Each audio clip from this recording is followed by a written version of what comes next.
말씀 전하겠습니다. 지난주까지 우리는 약 1년 정도의 시간 동안 사무엘상을 우리가 함께 살펴보았죠. 그리고 우리는 그 사무엘서를 통해서 믿음의 사람으로 세워져 가는 것이 쉽지 않다는 것도 배웠습니다. 다윗이 마주한 고난은 사실 예수를 믿는 우리 관점으로 보면요, 이해가 가지 않습니다. 왜냐하면 다윗은 처음부터 하나님 앞에 충성되고 신실했습니다. 그리고 그 믿음은 끝까지 유지가 되었죠. 그렇다면 우리가 이해한 신앙이라면 다윗의 삶은 응답과 축복으로 가득 채워져야 하는데, 실상 다윗의 삶을 보면요, 다윗은 그 누구보다도 고단한 삶을 살았다는 것입니다. 그럼에도 우리가 이러한 다윗의 삶을 통해 배우게 된 것은 무엇입니까? 다윗의 그 고단하고 힘든 어려움을 통해서 다윗은요, 하나님을 배웠다는 것입니다. 그리고 이러한 메시지는 사무엘서에서만 기록된 것이 아니라 성경 전체에서 우리에게 알려준다는 것이죠. 그리고 우리 역시 앞서 사무엘상 말씀을 통해서 하나님을 좀 더 배우게 되었을 거라고 저는 확신합니다. 그리고 우리는 잠시 구약의 그 역사서 사무엘하를 들어가기 전 잠시 신약 서신서 한 권을 보면서 오늘날 신앙이 무너지는 이 시대 속에서 우리는 그렇다면 어떤 신앙의 자세로 이 땅을 살아가야 될 것인가에 대해서 함께 알아보았으면 좋겠다는 생각이 들었습니다.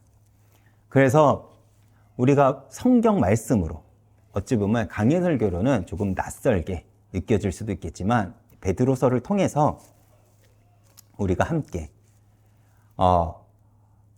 하나님이 주시는 위로와 소망을 통해 우리들의 신앙의 자세를 함께 점검해보는 시간이 되었으면 좋겠습니다.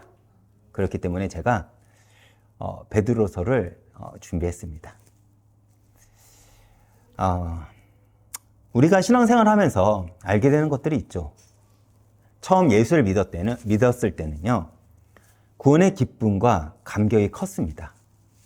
그렇기 때문에 그 기쁨과 감격으로 주님 앞에 정말 헌신했고 주님 앞에 달려갔으며 하나님께 큰 위로도 받았습니다. 그런데 예수를 믿으면서 우리가 알아가는 것은 무엇이냐면, 이 땅 가운데 살아가면서 예수님을 믿으면서 살아가는 것이 쉽지 않다는 것입니다. 왜 그렇습니까? 성도를 향한 예수님의 요청이 세상을 살아가는데 너무나도 다른 길을 제시한다는 거예요. 사실 정확하게 말하면 불편하게 한다는 것입니다. 그래서 우리는 성도로서 이 땅을 살아가는 게 너무나도 버겁습니다. 그런데 이러한 버거운 성도의 삶은요, 비단 오늘날에만 적용된 것이 아니었습니다. 성경은 처음부터 우리에게 말하고 있는 것이 있죠. 전제가 하나가 있습니다. 그것이 무엇이죠? 의인이 이 땅에서 의인으로 대접받지 못한다는 것입니다. 그것이 창세기 3장, 인간이 타락한 이후 전제된 상황이라는 것이죠. 왜 그렇습니까? 창세기 3장 선악과 사건 이후 인간은 세상의 종노릇하며 살아가는 존재가 되었어요. 다시 말해 영이 죽은 상태가 됐다는 것이죠. 그렇기에 사망에 끌려가고 죄에 끌려가고 사단에게 끌려가는 것입니다. 우리는 최근 뉴스만 보더라도 경제는 불안하고 국제 정세 역시 혼란스럽고, 그리고 사회는 갈등과 분열이 가득하고, 또한 개인의 삶에서도 크고 작은 어려움들이 끊이지 않습니다. 그렇지 않습니까? 여러분 삶에서도 경제적 어려움, 건강 문제, 가정의 갈등, 또는 예수를 믿는다는 그 이유로 인해 겪는 오해와 그 어려움 등, 이런 현실 앞에 우리는 때로 정말 하나님께서 살아계시며 정말 나를 사랑하실까? 정말 나는 구원을 받았을까? 라는 의심을 우리는 품게 하기도 하죠. 신앙생활에서 가장 어려운 게 무엇입니까? 라고 하면 많은 이들이 이렇게 말합니다. 어려움도 좋고 내가 하나님께서의 그 응답이 있다면, 하나님께서 주시는 그 말씀이 있다면 어려운 것에서도 우리는 버틸 수 있겠죠. 그러나 정말 힘든 것이 무엇이냐라고 하면 하나님의 침묵이라고 합니다. 그런 상황 가운데 우리는 내가 도대체 구원을 받은 자일까? 저 사람은 저렇게 응답을 받았다고 간증도 하고 자랑도 하는데 내 삶은 어떤가? 왜 나는 예수를 믿으면 믿을수록 내 삶은 더 어려지기만 하는가라는 그 고민 속에 우리는 빠지게 됩니다. 그런데 이러한 고민은 2000년 전 그리스도인들도 동일하게 겪었다는 사실을 우리에게 위로를 줍니다. 우리는 지금 함께 대략 몇 주간 동안 베드로서를 함께 보고자 합니다. 그리고 베드로가 이 서신서를 기록한 목적, 이 서신서를 기록한 대상은요, 누구였냐면 모든 이들에게 뿌려진 게 아니었어요. 아시아 전역에 흩어져 있던 유대인들에게 예수님에 대해서, 복음에 대해서 전하고자 하는 그 목적이 있었다는 것입니다. 이 베드로 전서는 언제 기록이 되었냐면 대략 주후 60년에서 64년도경에 기록이 되어 있습니다. 근데 보통 64년도 이후에 64년도에 기록이 되었다고 많은 신학학자들은 이야기를 합니다. 왜냐하면 이때 어떤 일이 있었냐면 여러분들도 역사를 좀 보시면 한 큰 사건을 알고 있을 거예요. 로마 대화재 사건 기억하시죠? 이 사건으로 인해 이때 로마 황제였던 네로가 로마 시민들의 원망을 피하기 위해서 어떤 일을 벌였냐면 그 화재의 원인을 예수를 믿는 그리스도인에게 돌렸어요. 그리고 이로 인해 본격적인 기독교 박해가 시작이 되었습니다. 언제까지요? 313년. 로마가 공식적으로 기독교를 공인하기 전까지 기독교의 핍박은 계속되었어요. 어느 정도로 그 핍박이 강했냐면 그리스도인들의 사자들에게 던져졌고 십자가에 못 박혔으며 몸에 기름을 발라 횃불로 태워졌다는 거예요. 이것이 그리스도인을 믿는 모든 이들에게, 어린아이들도 마찬가지입니다. 짐승에게 물리게 했다는 거예요. 그리고 이러한 끔찍한 박해가 로마에서 시작되어서 곧 아시아 전역으로 확산될 것을 베드로는 직감을 했습니다. 그래서 오늘 본문 1절에 보듯이 본도, 갈라디아, 갑바도니아, 아시아, 비두니아에 흩어진 나그네들에게 이 편지를 썼다고 구체적으로 밝힌 것이죠. 앞으로 너희들이 어떤 어려움과 환란이 있을 거냐면 이러한 일들이 있을 거야 라고 지금 말하고 있는 것입니다. 그리고 여기서 나그네라는 이 표현이 중요하죠. 이것은 단지 고향을 떠난 사람들을 의미하는 것이 아닙니다. 나그네들은 갈 곳이 없는 이들을 가리키는 거예요. 정확하게 말해 이들을 우리는 디아스포라라고 합니다. 이 디아스포라는 어떤 의미냐면 우리는 단순히 흩어진 사람들로만 우리는 이해를 하죠. 그런데 이 디아스포라는 두 단어가 합쳐진 거예요.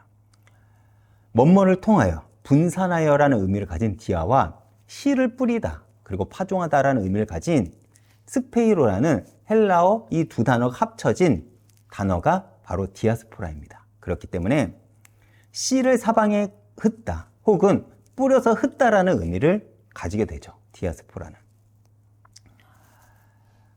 사실 핍박을 받기 전 이스라엘 사람들은요, 최대한 이스라엘을 벗어나지 않으려고 애썼습니다. 예루살렘을 중심으로요.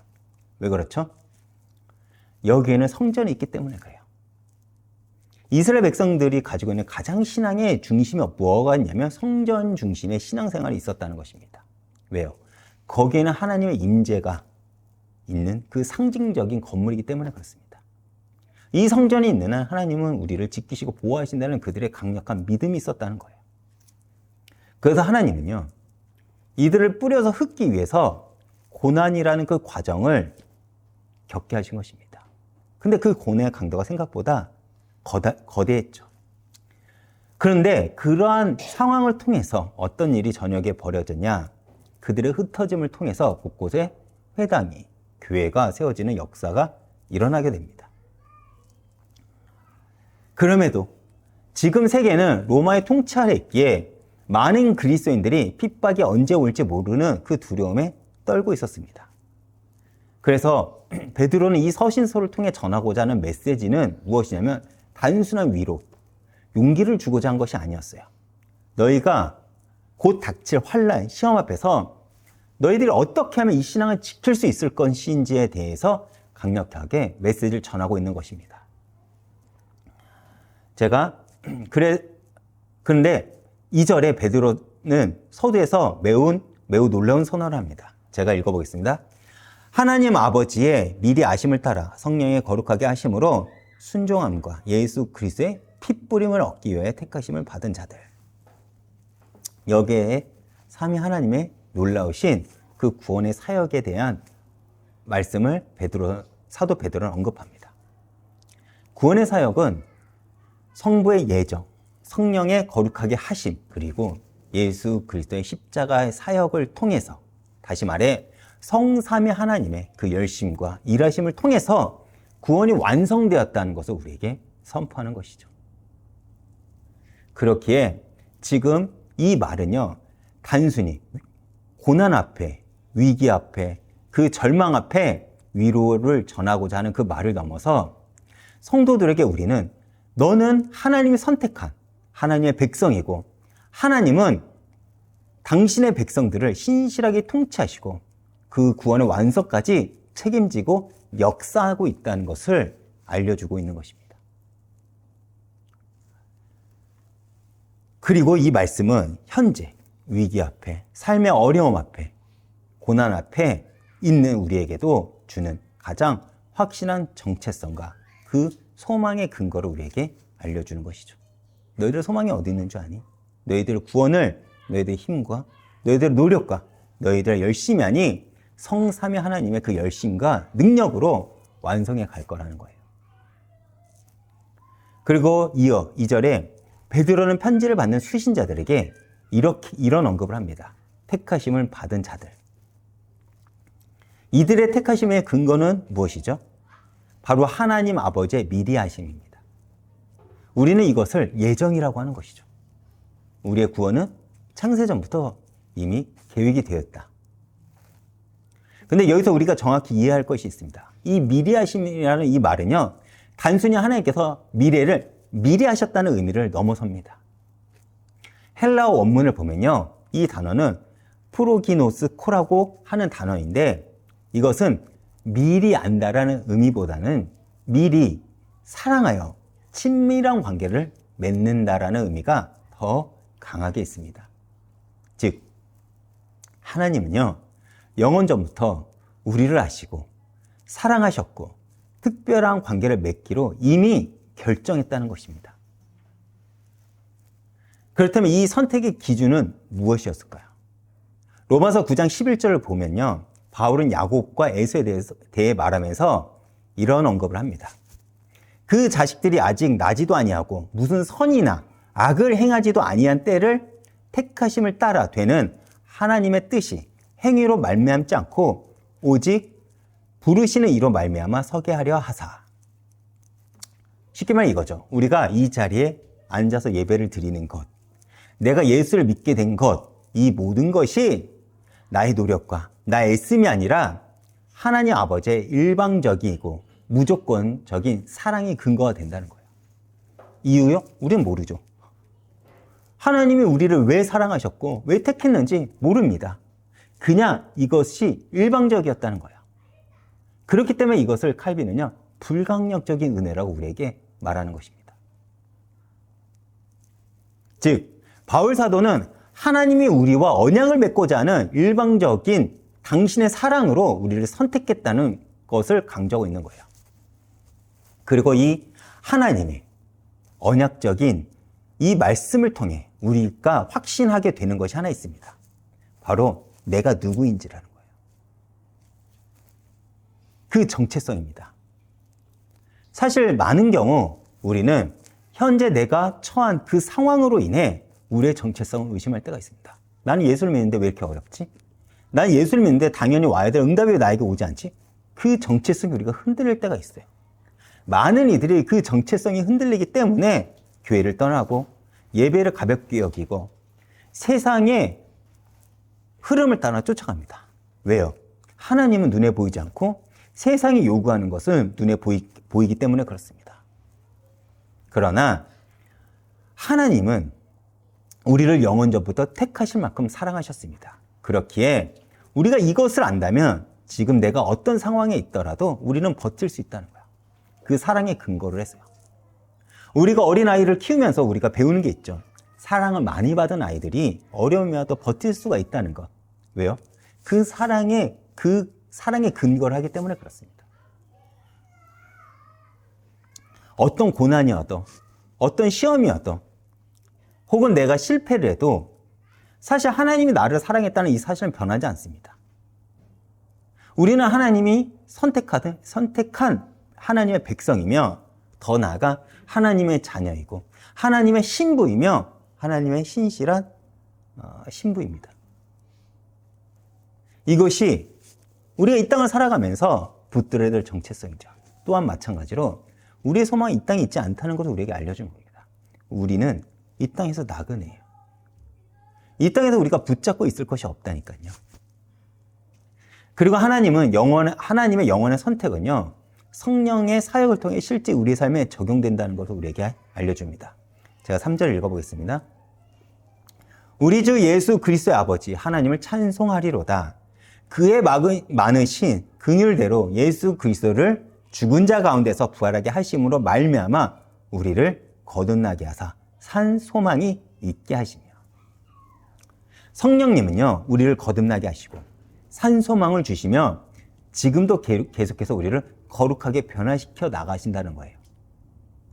그리고 베드로는 그 성령님의 첫 번째 사역을 뭐를 언급했냐면 거듭남이라고 표현합니다. 거듭남이라고 이야기를 하는 거예요. 거듭남. 베드로서에서 기록된 이 거듭남은요, 헬라어로 아나겐나오인데 어떤 의미를 갖냐면 다시 낳다 라는 의미를 가집니다. 그렇다면 성령이 어떻게 우리를 다시 태어나게 할 수 있을까요? 여기서 우리가 주목할 것은 뭐냐면 이 주어가 어디에 있는지예요. 성령께서 우리를 거듭나게 했다는 것이죠. 즉, 우리가 스스로 거듭날 수 있다는 게 아니에요. 하나님이 우리를 거듭나게 하셨다는 것입니다. 그리고 이 거듭남의 근거는 무엇이냐? 예수 그리스도를 죽은 자 가운데서 부활하게 하심으로 말미암아라고 했습니다. 다시 말해 죽음 가운데 부활하신 그 예수 그리스도가 우리의 거듭남의 근거가 된다는 거예요. 다시 말해 예수님께서 사망을 이기시고 생명의 근원이 되셨다는 거예요. 그리고 그 생명의 근원이 나에게 있다는 것입니다. 우리가 하나님과의 연합, 예수 그리스도의 연합을 이야기하면서 우리는 이렇게 얘기를 해요. 임마누엘, 하나님이 나와 함께 하신다. 근데 여러분들은 그것을 어떻게 이해하고 계시나요? 단순히 하나님께서 나와 함께 하시니까 내 인생이 잘 되고 편안하고 내가 안전하게 누릴 수 있다. 많은 이들이 이렇게 받아들여요. 왜요? 하나님은 전능자이시고 창조주시고 능력이 가득하니까. 근데 임마누엘은 그런 의미가 아닙니다. 임마누엘의 정확한 의미는 뭐냐면 예수의 운명이 내 안에 들어왔다는 거예요. 내가 예수의 인생을 살아간다는 것입니다. 그렇게 나 역시도 예수를 믿는 것으로 인해 십자가의 길을 걷는 것이고 내가 그 예수를 믿는다는 그 이유로 나도 죽음을 경험할 수 있다는 거예요. 지금 여러분들이 그 과정을 겪고 있지 않습니까? 그러나 우리의 소망의 근거는 어디 있냐? 예수님께서 죽은 자 가운데서 부활하셨다는 그 생명을 근거로 있기에 나 역시도 그 부활을 반드시 경험할 수 있다는 것입니다. 즉 예수님이 죽음에서 살아나신 그 부활의 생명이 지금 우리 안에 역사하고 있다는 이 사실을 여러분들이 반드시 기억하시길 바랍니다. 그래서 우리에게 산 소망이 있는 거예요. 살아있는 소망. 지금도 역사하고 지금도 하나님의 능력이 임하는 그 소망이 나에게 있다는 것입니다. 소망이 있으면 버틸 수 있어요. 소망이 있으면 살아낼 수 있습니다. 소망이 있으면 우리는 포기하지 않을 수 있죠. 이것은 거듭난 자에 반드시 나타나는 특징입니다. 그리고 이 산소망은 죽은 소망과는 대비되는 살아있는 소망이죠. 이 세상 사람들이 가지고 있는 소망은요, 모두 세상에 있습니다. 돈, 명예, 성공 등이요. 그렇죠. 우리가 그렇게 애쓰고 노력하는 그 소망의 대상이 다 어디에 있습니까? 정말로 그 구원으로 역사하시는 하나님에게 있는지 아니면 내가 바라는 것, 내가 원하는 것에 있는지, 많은 돈을 벌기 원하고 내가 성공하길 바라며 내 자녀가 그래도 잘난 사람이 되길 바라는 거기에 있지 않은지 우리는 점검해 봐야 됩니다. 왜냐? 내가 붙잡는 것이 사라지면 무너지게 되기 때문에 그렇습니다. 그렇지 않습니까? 하지만 그리스도인의 소망은 달라야 되죠. 왜냐하면 우리의 소망은 예수님의 부활에 근거하기 때문에 그렇습니다. 예수님은 십자가에 죽으셨지만 부활하셨습니다. 그리고 그 부활의 생명이 우리 안에 심겨지었고 그것이 산 소망을 만들어냅니다. 그리고 이 소망은요, 어떤 시련과 고난 속에서도 죽지 않는다는 거예요. 그리고 우리에게 그 소망을 주신 성령님은요, 썩지 않고 더럽지 않고 쇠하지 않는 유업을 우리에게 주셨고 이 유업을 잊게 하십니다. 그 증거가 무엇이죠? 우리가 예수를 믿는 거예요. 기독교 역사를 보면요, 기독교 역사는 핍박의 역사입니다. 그렇죠? 그럼에도 불구하고 이 복음이 우리들에게 전해진 것은 뭐냐면 산 소망이 있었기 때문에 그렇습니다. 세상의 모든 것은 시간이 지나면 썩어지고 더러워지고 가치가 떨어져요. 아무리 좋은 것들이라도요. 그러나 하나님이 우리에게 주신 영원한 기업은 절대로 변하지 않는다는 거예요. 시간이 지날수록 더욱 값져질 것이고 더욱 아름답고 더욱 영광스러워진다는 것입니다. 더 나아가 우리가 받을 그 천국 기업은요, 미래에 완전히 주어질 거예요. 그리고 그 확실한 소망은 우리의 삶을 변화시키게 될 것입니다. 왜요? 나는 하나님 앞에 설 것이기 때문에. 여러분들은 하나님 앞에 가면 어떤 말을 할 거예요? 우리는 그것을 매일매일 살면서 우리 스스로에게 질문을 해야 됩니다. 그것을 안다면. 그리고 그 앞에 섰을 때 내가 책망이 아닌 하나님께 나에게 유업을 줄 거라는 그 확신이 있다면 우리의 자세와 태도는 달라질 것입니다. 미리 받을 영광이 너무나도 확실하기 때문에 우리는 현재의 고난도 버틸 수 있는 것이고 현재도 말할 수 없는 그 기쁨을 누릴 수 있다는 거예요. 이것이 산 소망의 능력이라는 것입니다. 그런데 성령님의 사역은 여기서 끝나지 않아요. 6절부터 9절까지 보면 성령님은요, 시험을 통해서도 우리의 믿음을 연단하십니다. 제가 6절을 읽어보겠습니다. 그러므로 너희가 이제 여러 가지 시험으로 말미암아 잠깐 근심하게 되지 않을 수 없으나 오히려 크게 기뻐하는도다. 사실 아멘이라고 우리는 하지만 이 말, 여러분 사실 굉장히 불편한 말이에요. 왜 그러냐? 우리가 왜 힘들어 낙심합니까? 바로 내 인생에 내가 마주하기 싫은 시험과 문제가 있기 때문 아닙니까? 그렇죠. 그 문제 앞에, 그 시험 앞에 많은 이들이 무너지고 절망합니다. 경제가 무너지고, 건강이 무너지고, 가정이 파괴되고, 내가 있는 그 직장에서 내가 어려움을 겪고, 우리는 그런 문제들이 나를 파괴하고 나를 무너뜨립니다. 그런 상황 가운데 베드로 사도는 이렇게 말해요. 너희는 비록 시험 가운데 있는데 크게 기뻐하라 라고 얘기하는 거예요. 아니, 크게 기뻐하고 있다라고 말하는 거예요. 하라가 아니라 현재 너희는 기뻐하고 있다는 거예요. 왜 그러냐? 이건 명령이 아니에요. 영적인 현실에 대한 확신을 가졌기 때문에 가능하다는 거예요. 이것이 어떻게 가능하냐? 7절입니다. 이는 너희의 믿음의 확실함은 불로 연단하여도 없어질 금보다 더 귀하여 예수 그리스도께 나타나실 때의 칭찬과 영광과 존귀를 얻게 하려 하심이라. 우리가 신앙생활을 하다 보면 설교 시간은 자주 언급되지는 않지만 교리서라는 게 있어요. 교리서는 뭐냐면 우리의 신앙을 지켜주는 삶의 규범과 태도를 알려주는 거예요. 알려줍니다. 이 웨이스미스 신앙 교리에서 인간이 제일 되는 목적에 대해서 이렇게 말합니다. 하나님을 영화롭게 하는 것과 그를 영원토록 즐거워하는 것. 이것이 인간의 제일 됨의 목적이라고 합니다. 하나님이 인간을 창조한 목적이요. 다시 말해 우리의 창조의 목적은 무엇이냐라고 하면 하나님께 영광을 돌리는 것, 하나님을 영화롭게 하는 거라고 합니다. 처음에 그 영광과 영화는요, 하나님의 그 기쁨과 사랑에 우리가 동참할 때 우리가 가능했어요. 선악과를 따먹기 전에는요. 그런데 우리가 선악과 사건 이후 우리는 하나님의 영광과 멀어지게 되었죠.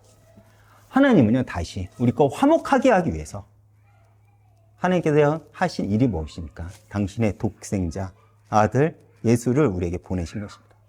그리고 이제 우리는 그를 믿음으로써 다시 한번 하나님을 영원하게 할 수 있습니다. 즉, 정금과 같은 믿음으로만 가능하다는 거예요. 그리고 그 믿음은 세상의 그 어떤 것보다 가치가 있으며, 그렇게 우리는 그 정금과 같은 믿음으로 기쁨을 삼을 수 있다는 것입니다. 정금과 같은 믿음, 무엇을 의미하는 걸까요? 많은 이들이 이렇게 말하면 내가 그 믿음을 강도로 이해할 때가 너무나도 많아요. 강함. 그렇죠? 그러나 그 믿음의 정확한 의미는 순도를 의미합니다. 많은 이들이 그 믿음을 강도로 착각해 내 의지, 내 신념으로 가져가는 경우가 많아요. 근데 사람마다 성향이 다르고 기질을 다른데, 어떤 사람은 성향과 기질이 강한 사람은 버틸 수 있는 사람들이 있겠죠. 그러나 그렇지 못한 이들도 있습니다. 그래서 그 기질이 강한 사람을 우리는 많은 사람들이 믿음이 좋다고 여길 때가 있어요. 근데 그게 아니에요. 순도를 의미하는 것입니다. 우리가 자꾸 강도로 가져가기 때문에 우리의 신앙이 실패하는 것입니다. 정금이 되기 위해선 불로 수없이 많이 연단을 해야 됩니다. 그 금을 불에 넣으면서 불순물이 타서 없어지고 순수한 금만 남게 되죠. 마찬가지로 우리의 믿음도 불이라는 시험을 통과하면서 더욱 순수해지고 견고해진다는 거예요. 즉, 연단이 우리의 믿음을 낳는다는 것입니다. 이것이 신앙생활하면서 불편하지만 사실적인 믿음이라는 것입니다. 그리고 우리는 그 믿음을 소유함으로써 주님 앞에 설 때 칭찬과 영광과 존귀를 받게 됩니다. 자, 이어서 8절과 9절을 함께 보겠습니다. 예수를 너희가 보지 못하였으나 사랑하고 이제 보지 못하나 믿고 말할 수 없는 영광스러운 즐거움으로 기뻐하니 믿음의 결국 곧 영원 구원을 받으니라. 믿음의 결론은 결국 구원이겠죠. 우리는 예수님을 눈으로 본 적이 없습니다. 하지만 여러분 모두 예수님을 사랑합니다. 그리고 말할 수 없는 영광스러운 즐거움으로 우리는 기뻐할 수 있습니다. 오늘 아침에 요즘 제 딸이 저에게 자주 묻는 게 있어요. 아빠는 누가 제일 좋아? 이 말을 저에게 자주 물어요. 오늘 아침에도 그 말을 묻더라고요. 엄마가 좋아? 내가 좋아? 처음에는 그렇게 시작해요.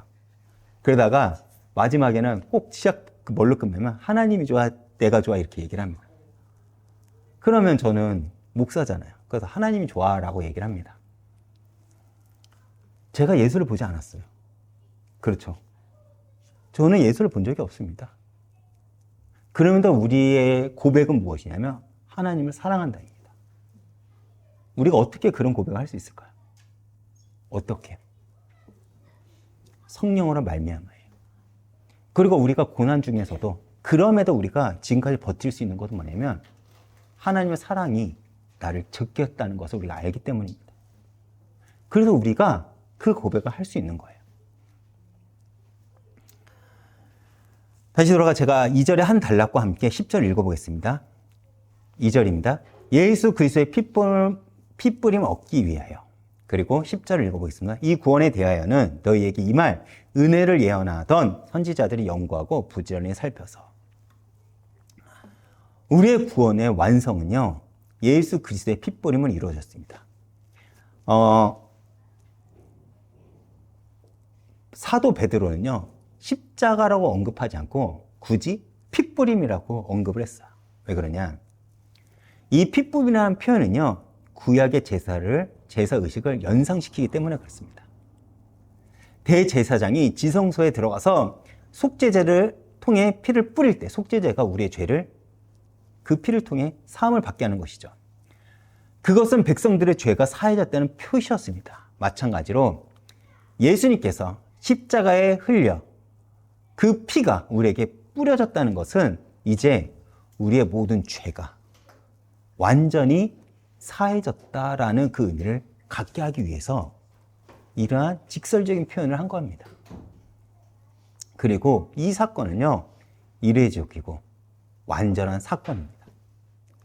우리가 예수 그리스도를 통해서 어떻게 하나님 앞에 용서를 받을 수 있냐, 회개를 할 수 있냐, 이 사건을 근거하기 때문에 그래요. 예수님의 피를 근거를 해서. 더 이상 제사나 속죄가 이젠 필요가 없다는 것입니다. 위대한 사건이죠.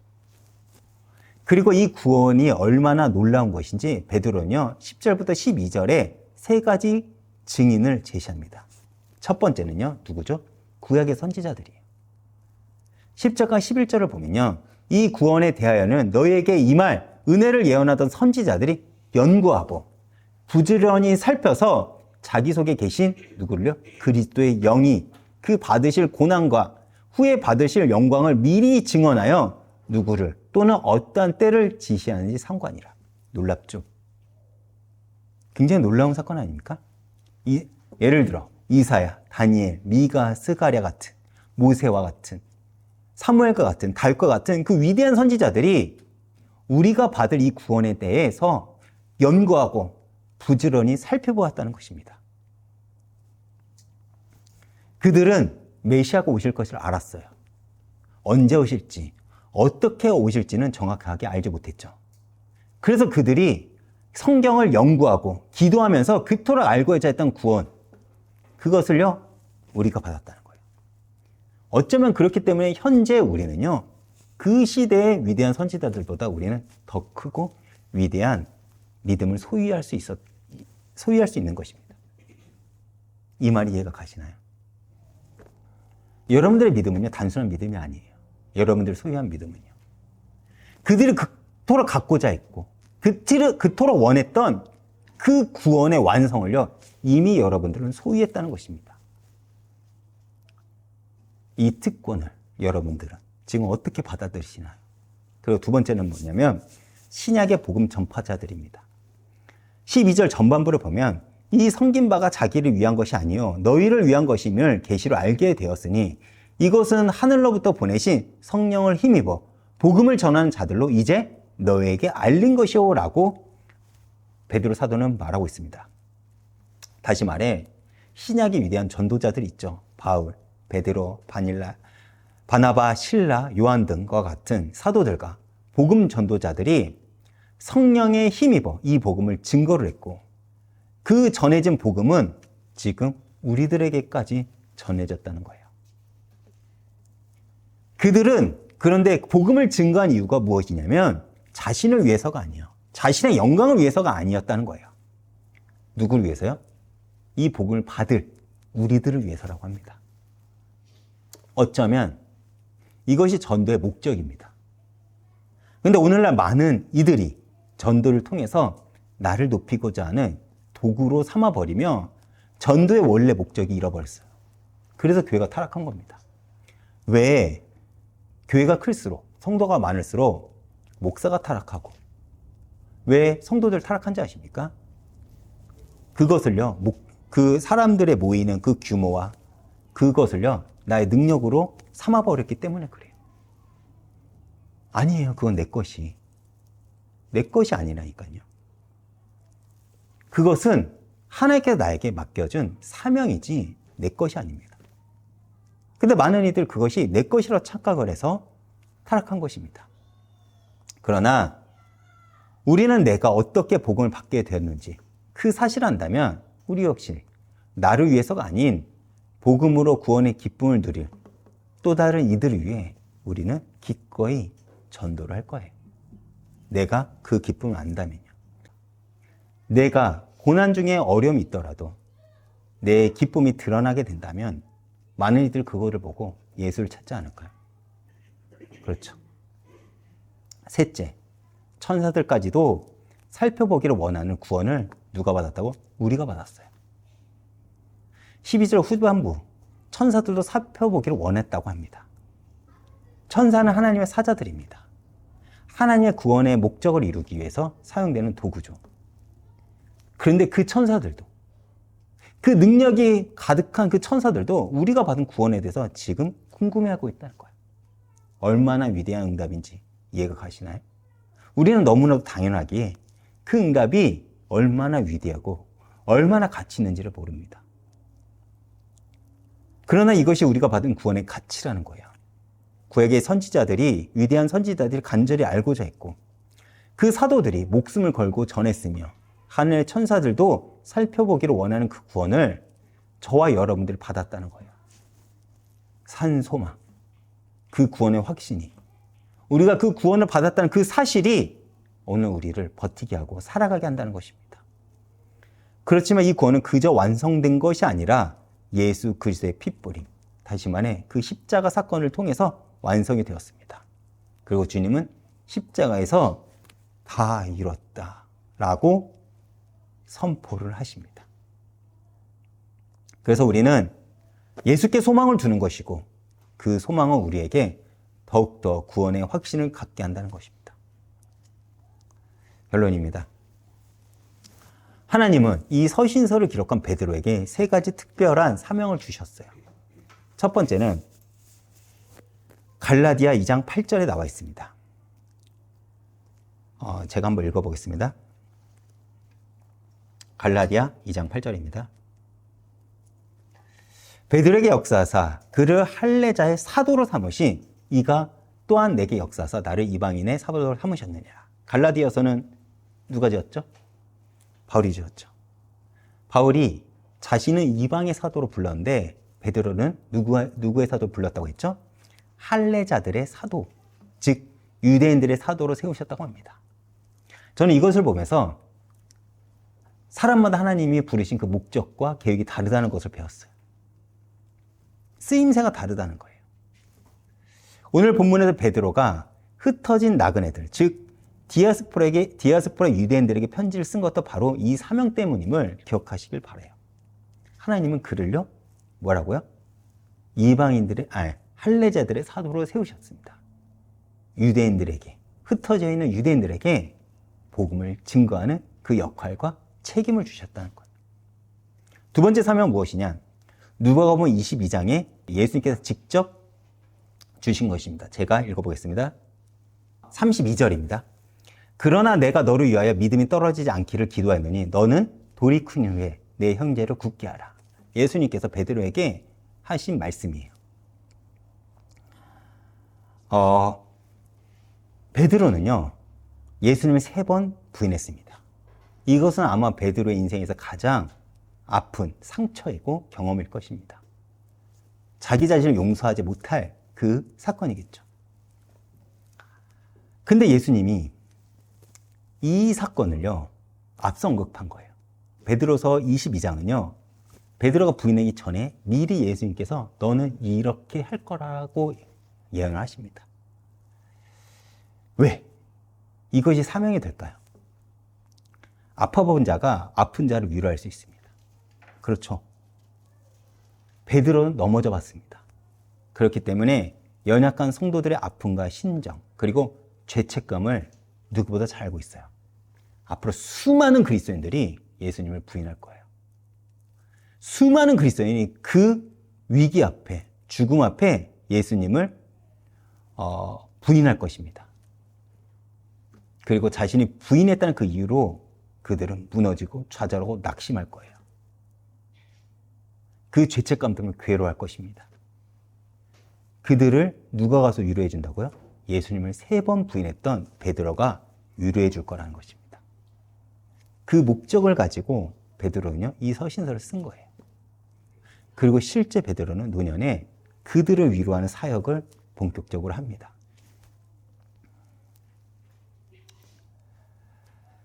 놀라운 것은 예수님께서 베드로가 부인할 것을 미리 아셨죠.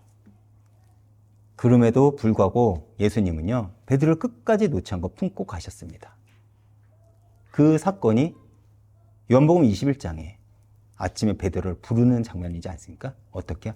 직접 예수님이 불을 피워서 아침을 만드시고 베드로에게 먹이시면서요. 불러받은 그 상처를요, 불을 피우시면서 위로로 덮으십니다. 여러분, 신앙이라는 것은 내 열심과 내 진념으로 성취하고 만들어가는 것이 아닙니다. 신앙은 주님이 나를 어떻게 사랑하셨고 주님이 누구인지 알아간다는 것이죠.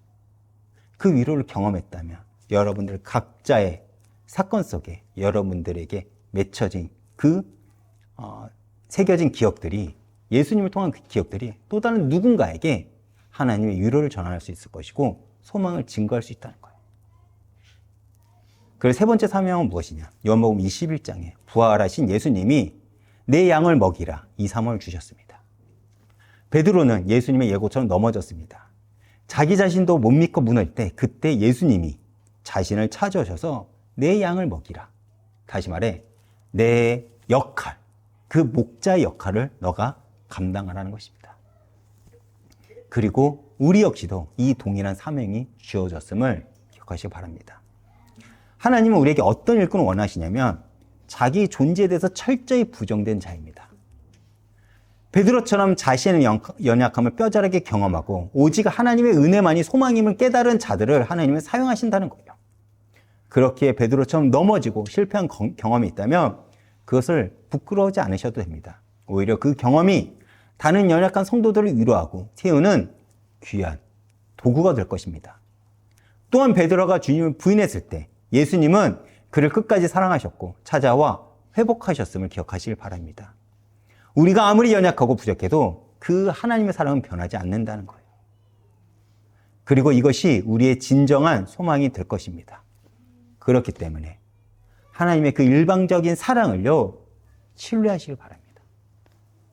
하나님은 완벽한 사람을 찾는 것이 아니라 자신의 연약함을 인정하고 오직 하나님의 은혜에 의지하는 그 하나님 은혜만을 의지하는 그 사람을 찾으시고 그 사람을 통해서 당신의 그 기업을 잇고자 하십니다. 그렇기에 우리 역시도 베드로처럼 하나님의 양들을 먹이는 그 거룩한 사명을 받았다는 것, 이 사실을 반드시 기억하시길 바랍니다. 그리고 삶의 자리에서 그 사명을 성취해 나가시길 바랍니다. 마지막으로 8절 말씀처럼 여러분들의 삶이 보지 못하되 사랑하고 보지 못하나 믿고 말할 수 없는 그 영광스러운 즐거움으로 기뻐하는 날들로 가득 채워지길 바랍니다. 그렇게 베드로처럼 넘어져도 다시 일어나고 연약해도 하나님의 은혜로 강해지며 예수 그리스도의 부활에 뿌리내린 산 소망을 붙잡고 승리하는 한 주가 되시길 예수 그리스도의 이름으로 축원드리겠습니다. 이번 주 찬양은 그가 다스리는 그의 나라라는 찬양을 준비했습니다. 베드로는 고난 중에 있는 성도들에게 산 소망이 있다고 선포했습니다. 그리고 이 소망은 무엇입니까? 바로 하나님이 완전히 다스리는 그분의 나라입니다.